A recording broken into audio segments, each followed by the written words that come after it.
برضو اسمح لي، انا من ساعه تقريبا ما وعيت على الدنيا وانا والدي مشجع زملكاوي يعني زيك كده. نادي الزمالك في ازمات، في ازمات على طول. ده ليه؟ يعني ليه؟ ليه دايما شايفه النادي الاهلي ما شاء الله انتصارات ويعلى تعالي كده نرجع للتاريخ. الزمالك لغايه سنه 92 93 كان عدد بطولاته قريب جدا من النادي الاهلي. صح؟ صح.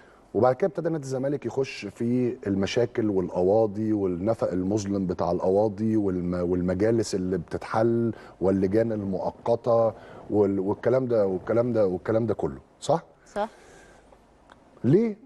أيوة. ليه؟ ده السؤال بقى. ليه وقتها المسؤولين في الدوله سمحوا بالكلام ده ان هو يحصل جوه نادي الزمالك؟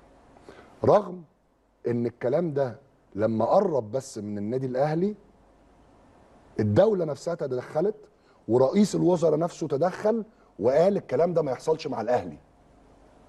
ده حصل ولا ما حصلش؟ حصل. حصل. ففي مشاكل داخليه جوه النادي الزمالك وفي خلافات يعني وفي نادي ناس الزمالك مش بيتم دعمه لا مش موضوع بيتم دعمه. ما اعرفش ليه. انا بقول لك بصراحه، انا خلي بالك مش بقول على المسؤولين دلوقتي، انا بكلمك من سنه طبعا من سنه فاهمة. كام. انا خلي بالك لا بكلمك في ظلم تحكيمي ولا بكلمك في